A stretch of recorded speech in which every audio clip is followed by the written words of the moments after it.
Now, I'm sure you've already seen countless video breakdowns about last night and you watched the WrestleMania press kickoff show, but I really hope that you understand, and I want to put this into your brain right now, that last night you watched the most historic night in professional wrestling history, and I'm going to explain it to you why. Imagine 10 years ago. Now, imagine looking at yourself and you're going to explain to your younger self about the current biggest movie star in the world, the guy that everybody can't stand and everybody hates, about this young kid who wears very weird and odd star face paint, the man that just pulled off the heist of the century, what the Kings of Kings are doing, and what the voice of the voiceless will be doing in 10 years' time. This is not another breakdown about what happened last night. This is about a breakdown that everything that has happened before and how we got to this point. You guys know The Rock. Everybody knows The Rock. Well, guess what? In the year 2024, 21 years later, The Rock, who was considered the people's champion, one of the biggest movie stars in the entire world, for the first time in 21 years, The Rock just turned heel. What's crazier about it is he mimicked his corporate Rock heel turn and his 2003 Hollywood Rock heel turn. Rocky sucks. The Rock never forgot that. Whether you like it, or you don't like it, The Rock still leaves here your people's champion. Versus the people's champion. You thought The Rock and John Cena was his last match? 11 years later, The Rock is going to come back and seemingly have at least one more match. Which, by the way, 11 years is a much longer time than his first time going away and coming back, having his first match back, which was 7.5 years. So we had a 7.5 year gap where The Rock didn't wrestle, and then we had an 11-year gap. And it's looking like The Rock is coming back to wrestle in at least one match. It's looking like more than one, though. Never in a million years did I ever think I'd ever see The Rock be a heel again. But in the world of professional wrestling, as we always say, you never say never, and it is just always so unpredictable. And that's what's so fun about professional wrestling. And not only that, we got corporate Rock, we got Hollywood Rock, but it looks like we're somewhere in between. It's almost like a mixture of the two. We're getting a Bloodline final boss heel Rock. He comes out in the all black, he's got the gold chain, and he just looks in charge. Funny enough, he actually is in charge because The Rock is on the board of directors for TKO, which you don't even know what that is yet. So essentially, everybody on that stage, The Rock is their boss. Now we're on to Roman Reigns.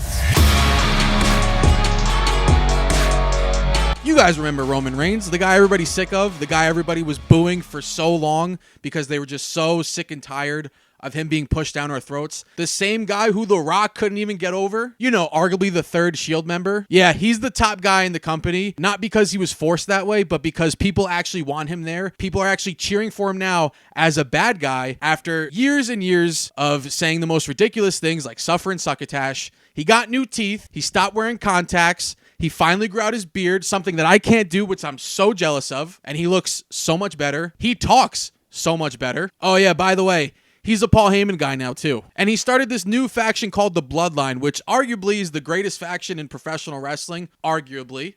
Relax. But what you can't argue is Roman Reigns has been part of a storyline for the last 4 years, which has taken over professional wrestling. It is the greatest story ever told. By far, it does not even match. And everybody's invested in it. It has gotten millions of people back into professional wrestling, including myself, who stopped watching wrestling 10 years ago. And it's genius because it's based on this whole family tree, the actual bloodline, which is part of The Rock. Peter Maivia, Rocky Johnson, and the list goes on and on. Those are just the people that come off the top of my head. Another thing that's been going on for the last 4 years is that Roman Reigns is currently on the 4th longest WWE Championship title reign in the history of WWE. He's very close to beating Hulk Hogan's record. Oh, by the way, remember when I talked about The Rock and all that crazy shit? He just joined the Bloodline and just made the story that's been going on for 4 years, the biggest story in professional wrestling, the best story in professional wrestling, and just made it even greater than it's already been. Now, who in the world could feud with a story like that?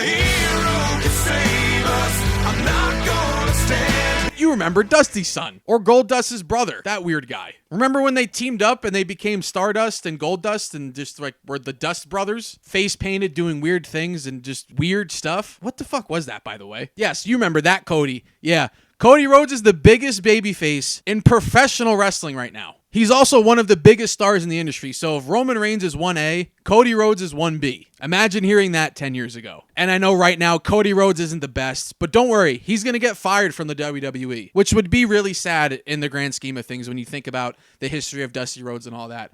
But don't worry, Cody Rhodes is going to become one of the biggest indie wrestlers on the face of the planet. So big that Cody Rhodes decides one day, you know what? I'm going to host my own show. It's going to be a one-night thing. Everybody's going to be all in. And it worked. It was successful. It sold out. It did so well that they did it again, to the point where Cody Rhodes created his own rival wrestling company called AEW. And in the beginning, it truly was rivaling WWE, to the point where WWE had to pick up its own pace and its own product. Cody Rhodes was bigger than ever, but something happened where the fans kind of turned on him, and there was just a weird moment in time. There was so much going on. Cody leaves. Cody Rhodes returns to WrestleMania 38 as the guy who started another company and who was battling them for years comes back home to the WWE and has a huge return match with Seth freaking Rollins. Not only does he come back, he has the biggest ovation he's ever gotten in a WWE arena. So it just goes to show you how big he got when he was away from the company to then come back and was put in a trilogy feud with Seth Rollins,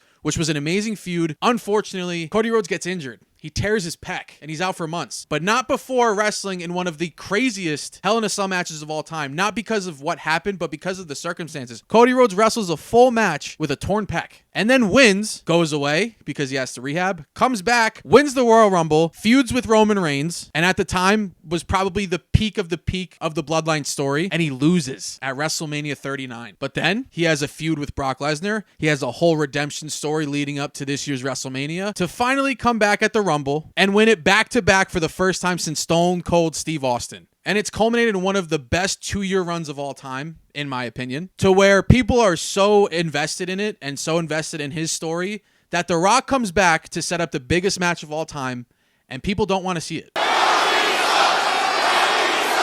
Yeah. Exactly. To the point where they begin a movement, a Daniel Bryan-esque type movement where they want to see Cody Rhodes fight Roman Reigns, not The Rock. Because people are so invested in Cody Rhodes and in Roman Reigns, it is their version of Rock versus Austin at WrestleMania 17. It's just the best comparison I can give you. Is it Rock and Austin level? I don't know, but the hype is absolutely there. You can't argue that. And then we go to Seth Rollins.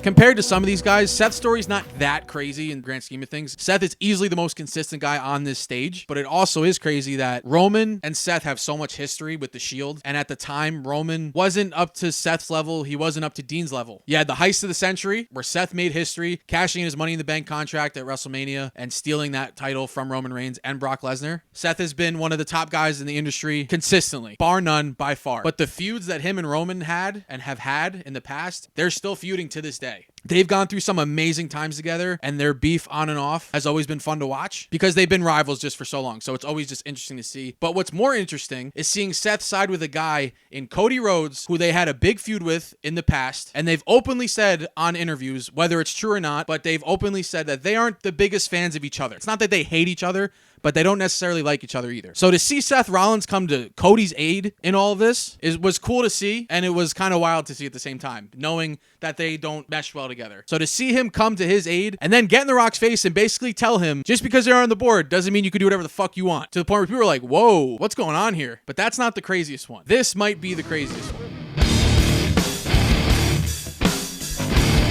The guy who used to tell people to suck it, the Game, the King of Kings, Triple H, the biggest heel in the company, the guy who married the boss's daughter, the guy accused of having a golden shovel and not being able to let talent beat him, kind of being a gatekeeper of things. Well, guess what? He's the head of creative. He is practically in charge of everything that goes on in WWE. And you might be like, what? Wait, where's Vince? Where's Vince McMahon in all this? You want to hear about Vince? Vince McMahon might never, ever be mentioned ever again. Just like WWE says then, now, and forever, you could put that together with Vince McMahon never being mentioned again. And I'm not going to get into super detail about it because it's honestly awful what's been coming out about him. Just know that Vince did a lot of horrible and bad things that he's being accused of. I really hope it's not true for many reasons because I just don't want that to be true because that means people suffered. Vince is not part of the WWE. Vince sold the WWE, believe it or not. And you guys know the UFC? They are partners under an umbrella company called TKO. Yes, Vince sold the WWE. And you know Netflix? Netflix just bought the rights to WWE, meaning that WWE is now going to be on Netflix. Never thought you'd hear that, huh? Now, debatably, that was the craziest thing ever, but there might just be something even crazier than that. And that's the day that hell froze over.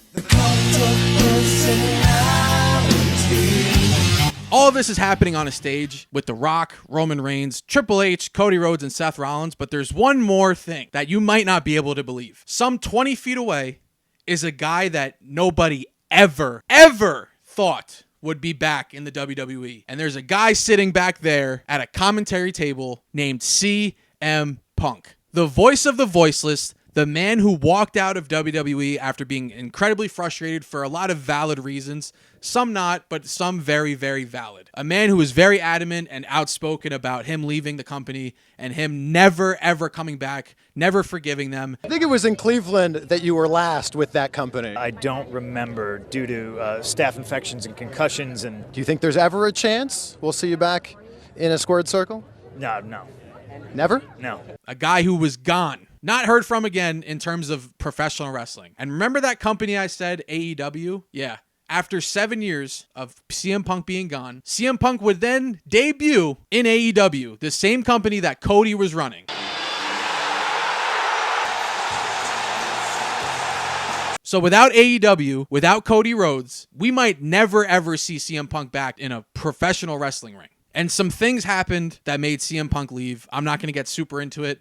There's a lot of stories, a lot of disagreements, and it seems like it's very chaotic in AEW right now. But for some reason, CM Punk had to leave. Well, he got fired because of fighting. And after 10 years at Survivor Series 2023, CM Punk returned to the WWE. And it is coined the term, that is the day that hell froze over. CM Punk and Triple H posted a picture together, hugging, something nobody thought we'd ever see. You could see the difference in his face from when he left the first time versus how he is now. You could tell he's very happy to be there. He's very comfortable with what he's doing, and I think they're just in a such better relationship now than they were 10 years ago. So the fact that he's even there is mind-blowing. The fact that he was there and he wrestled is even more mind-blowing. The fact that I never thought I would see CM Punk again. I just had to wait 10 years. Imagine telling yourself that 10 years ago. Last night was so good that people were legitimately questioning what was real and what wasn't. They've added a layer of realism to the point where people are actually unsure about what's actually true, what's not. And then they even thought the backstage segment with Triple H and The Rock telling him to fix it, they thought that was staged, probably because of the cursing. You can't tell me that this isn't the most exciting time maybe we've ever had. And I just hope you guys understand the magnitude of everything that happened last night, because last night was, in my opinion, the most historic moment in professional wrestling, because it was everything of this whole overarching story about things that we never thought would happen, things we never thought we would see. Vince is gone. CM Punk is back. The Rock is back, and he's a bad guy. Roman Reigns is a guy who was pushed down our throats for years. We couldn't stand him. He comes back, wins the WWE Championship, is on a 4-year run, and probably the best story ever told. And a guy in Seth Rollins who's just been a company man consistently for 10 years and is still at the top of his game. It's all cultivating after 40 years of Wrestlemania. It's crazy when you think about it. There's not many companies that have been around for 40 years. So to have 40 Wrestlemanias, they're going to do it big. They're going to do it the absolute best. And they're under new management. And things are looking pretty good. That's my thought process, is just last night, we witnessed absolute history. As the kids say, last night was absolute cinema. Imagine telling yourself that 10 years ago, 15 years ago, 20 years ago, of where we would be right now. And I just hope you guys appreciate it, because I appreciated it. And I really appreciate if you really stuck around this long. So shout out to you. If you agree, like this video, it'll give me a good incentive of understanding if you enjoyed this type of content. I have to try to attack things a little bit differently so I'm not like everybody else. Thank you guys so much for watching. I'll talk to you in the next one. Peace.